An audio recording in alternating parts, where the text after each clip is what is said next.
လူကြီးမင်းတို့တေချာကြည့်ကြပါဝတ်သားကိုနွားတို့ထဲမှာစိန်ပြီးရလာတဲ့ဟင်းကအရန်ကိုမှအနမ်းရတာနဲ့ပြည့်စုံပါတယ်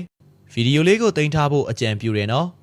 6ချက်တန်ဝတ်သား1ကီလိုကို2စင်တီမီတာလောက်အပြားထူထူလီပြီးနွားတို့နဲ့စိန်ထားမယ်ဘာလို့လဲဆိုတော့နွားတို့တွေကပရိုတင်းကဝတ်သားကိုနူးညံ့စေတယ်ဒီလိုလုံးမှသာဝတ်သားကနူးညံ့ပြီးမမာနေမှာပကံလုံးတွေကိုကြောက်တလုံးဖောက်ထည့်ပြီးမှွေပေးမယ်ကျွန်တော်ဟင်းချက်နီးဗီဒီယို800လောက်ကိုမျှဝေပြီးမို့လူကြီးမင်းတို့ဗီဒီယိုလေးကိုကြည့်ပြီးရင်အသေးလေးပေးသွားကြဖို့တောင်းဆိုပါတယ်နော်စိန်ထားတဲ့ဝတ်သားတွေကိုကြက်သွန်နီဂျင်းပင်ငက်ပြားရဲ့အကြီးခယူစီအထုံမုတ်သို့မဟုတ်မာလာမုတ်ထည့်မယ်ပြီးတော့စီနဲ့ကုံမုတ်ထည့်နေပြီး15မိနစ်လောက်နှက်ထားပေးမယ်ပြီးရင်တော့စီပူတွေကိုဝတ်သားပြားတွေထည့်ပြီးမီးအေးနဲ့ဖြည်းဖြည်းလေးကြော်မယ်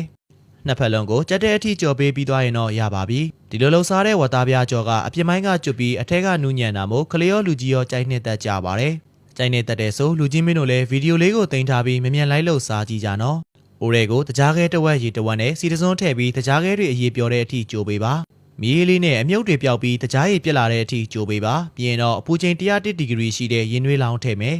ဒီလိုလုပ်တဲ့တကြားရည်ကအယောင်လဲလှပြီးမခါဘူးအိုးတွေကိုလှီးထားတဲ့ဝတ်သားပြားတွေထည့်ပေးမယ်အသားတွေကအစီတွေထွက်လာအောင်ကြော်ပေးမယ်ဒီလိုချက်တဲ့ဝတ်တနေချက်ကမအီပါဘူးနေတိုင်းဟင်းချက်နီးအစ်စ်တွေကိုမျှဝေပေးနေတာမို့ follow သွားကြအောင်နော်ဘဲချင်းစားခြင်းချင်းရှားလိုက်လို့ရပါတယ်အစီထုတ်ပြီးကြော်ထားတဲ့ဝတ်သားတွေကိုမြေအိုးထဲထည့်လိုက်ပါပြီးရင်တော့ဂျင်းကြက်သွန်မြိတ်နနက်ပွင့်ငရုတ်တီကြောင်ဘဲငက်ပြားရည်အကြီးအပြည့်ခယူစီတကြားရည်တဝက်မနေ့ကတောက်မကုံတဲ့ဘီယာနဲ့ရေကိုဝတ်သားမကြော်အောင်ထည့်ပြီးမိနစ်60လောက်မီးနေတော်လေးနဲ့ချက်ထားပေးပါပြီးရင်တော့ပဲလိတ်ထည့်ပြီးအရသာအတွက်စားကြက်သားမုတ်ထည့်ပြီး10မိနစ်လောက်အဖုံးအုပ်ပြီးထက်ချက်လိုက်ပါအဆုံးမှာတော့ကြက်သွန်မြိတ်လေးဖြူလိုက်ရင်တော့ရပါပြီဒီလိုချက်စားတဲ့ဝတ်တနေချက်ကမအီတဲ့အပြင်ပါစက်ထဲရောက်တာနဲ့ပျော်ဝင်တာမို့အရန်စားကောင်းပါတယ်လူကြီးမင်းတို့လည်းမမြန်လှုပ်စားကြည့်ကြနော်ဝတ်သား9ဓာတ်သားကိုအိုရဲထည့်ပြီးပေါင်းလို့ရလာတဲ့ဟင်းတစ်ခွက်ကကြီးလို့လဲလှပြီးတော်ဝင်ဟင်းလျာတစ်ခွက်မို့ကလေးရောလူကြီးရောကြိုက်နှစ်သက်ကြပါတယ်ရှစ်ချက်တန်ဝတ်သား1ကီလိုကိုမိနစ်20လောက်ပေါင်းပေးပါသူနဲ့ထိုးကြည့်လိုက်လို့တူဝတ်သားတွေကိုဝင်သွားတဲ့အခြေအနေလောက်ထိပေါင်းပေးပါပြီးရင်တော့ထုတ်ပြီးအပြားသေးသေးလေးတွေလှီးပေးလိုက်ပါအသေးလေးတစ်ခုကလူကြီးမင်းတို့အတွက်အရေးမကြီးပေမဲ့ကျွန်တော်အတွက်ကတော့အားပေးမှုတစ်ခုမို့လို့အသေးလေးပေးသွားကြပါနော်ကျေးဇူးတင်ပါတယ်ပကံလို့ထဲကိုကြက်သွန်ဒီကြက်သွန်ဖြူငရုတ်သီးစိမ့်နဲ့အနံမွေးအောင်စီပူလေးလောင်းချလိုက်ပါအရသာအတွက်ဘဲငက်ပြားရည်အကြီးနဲ့နနံမင်းကြိုက်တဲ့ဆိုနနံမင်းထည့်ပေးလိုက်ရင်တော့အနံ့ရသာနဲ့ပြေစုံတဲ့အချင်းရည်တစ်ခွက်ရပါပြီတကယ်တော့စားလို့ကောင်းတဲ့ဝတ်သား9ဓာတ်သားကပြုတ်ထားတာမဟုတ်ပါဘူးပေါင်းထားတဲ့ဝတ်သားကသာလျင်ပို့ပြီးတော့အနံ့ရသာနဲ့ပြေစုံတာပါ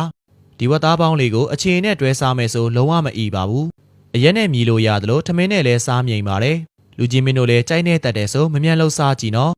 နောက်ဆုံးဝတ်သားကြော်ပေါင်းစားခြင်းနဲ့ဆိုစားတောက်ဆိုင်ကိုသွားစရာမလိုတော့ဘူးနော်မကောင်းတဲ့အသားတွေမချက်ထားနိုင်ဘူးလို့မပြောနိုင်ဘူးလေအိမ်မှာလှူစားတာကသာပိုကောင်းပါတယ်လုံနီးကလည်းလွယ်ပြီးစားရင်လည်းစိတ်ချလို့ရပါတယ်ဝတ်သားကြော်ပေါင်းလှူစားမယ်ဆိုဒီလို9ဓာတ်သားကိုရွေးချယ်ပါဘာလို့လဲဆိုတော့အသားရောစီရောပါတာမို့စားလိုက်ရင်လုံးဝမအီဘူးဝတ်သားကိုအပြားသေးသေးလေးတွေလှီးပြီးပကံထဲထည့်ပေးမယ်ကျင်းပဲငက်ပီတစ်စုံပဲငက်ပြားရည်အပြည့်အနေငယ်ပဲငက်ပြားရည်အကြီးတစ်စုံနဲ့ဟင်းချက်ဝိုင်ထည့်ပြီးနေပေးပြီးရင်တော့10မိနစ်လောက်နှက်ထားပေးမယ်ပြီးရင်တော့ကြော်မုတ်ထည့်ပေးမယ်ဒီကြော်မုတ်တစ်စိတ်ကစားလို့ကောင်းပါတယ်ပြီးရင်တော့ရေတစွန်းထည့်ပြီးထက်နေပေးမယ်။နေပြီးသွားတဲ့အသားတွေကတော့အသားပေါင်းတဲ့အိုးထဲထည့်ပြီးတခါတည်းမိနစ်40လောက်ပေါင်းပေးရပါမယ်။လုံနီးလေးကအရန်လွယ်တဲ့အပြင်အနံ့ရသာနဲ့ပြေစုံပြီးမအီပါဘူး။လူကြီးမင်းတို့လည်းမမြန်လိုက်လို့စားကြည့်ကြနော်။